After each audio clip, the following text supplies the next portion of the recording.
RK Srinivas వాస్తు జ్యోతిష్య పండితులను 8522922764 WhatsApp నంబర్కి లేదా డైరెక్ట్గా కాల్ ద్వారా సంప్రదించవచ్చు. మెయిల్ grahajapam@gmail.com ద్వారా కూడా సంప్రదించవచ్చు. వివాహాది శుభకార్యాలకు, వాస్తు, గృహ ప్రవేశ, గృహారంభ కార్యక్రమాలకు, ముహూర్తాలకు, గృహ శాంతి, నవగ్రహ శాంతి, ఉద్యోగ, వ్యాపార, వివాహ సమస్యల కోసం సంప్రదించండి. ఈ సంవత్సరంలో సెప్టెంబర్ 7వ తారీఖున రాబోయే చంద్రగ్రహణం గురించి వివరాలు తెలుసుకుందాం. ఈ సంవత్సరంలో చివరి సంపూర్ణ చంద్రగ్రహణం సెప్టెంబర్ 7న జరగనుంది. ఇది భాద్రపద పౌర్ణమి ఆదివారం నాడు ఏర్పడనుంది మరియు భారతదేశంలో కనిపించనుంది. అందువల్ల ఇది సూతక కాలంతో కూడిన పవిత్రమైన సమయంగా పరిగణించబడుతుంది. చంద్రగ్రహణం పట్టే సమయాలు. ప్రారంభం శతభిష నక్షత్రంలో ప్రారంభమవుతోంది.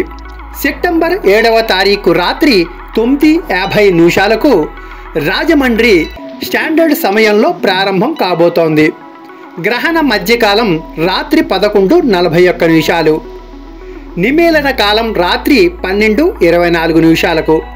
గ్రహణ మోక్షకాలం రాత్రి 1:31.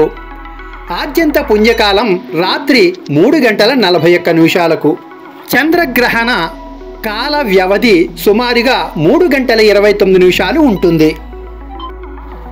సూతక కాలం సెప్టెంబర్ 7వ తారీఖు మధ్యాహ్నం 12:57 నుండి ప్రారంభమవుతుంది.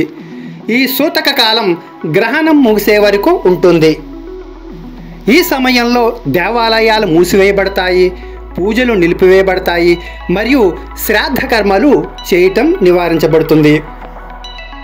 ఈ గ్రహణం భారతదేశంలోనూ, ఆసియా, ఆస్ట్రేలియా, న్యూజిలాండ్, అమెరికా వంటి ప్రాంతాల్లో ఈ చంద్రగ్రహణం కనిపిస్తుంది. గ్రహణ సమయంలో చేయవలసిన విధి విధానాలు.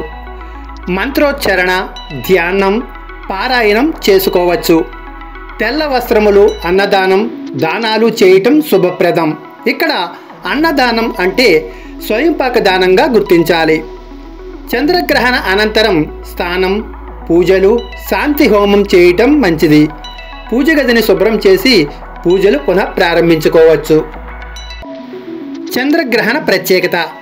ఈ చంద్రగ్రహణం బ్లడ్ మూన్ రూపంలో కనిపిస్తుంది. అంటే చంద్రుడు ఎరుపు రంగులో కనిపిస్తాడు. ఇది ఒక అద్భుతమైన అరుదైన దృశ్యం.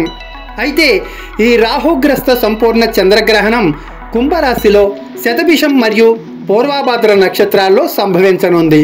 కావున కుంభరాశి నక్షత్రాలైన ధనిష్ట నక్షత్రం, శతభిష నక్షత్రం మరియు పూర్వభద్ర నక్షత్రాల వారు చూడరాదు.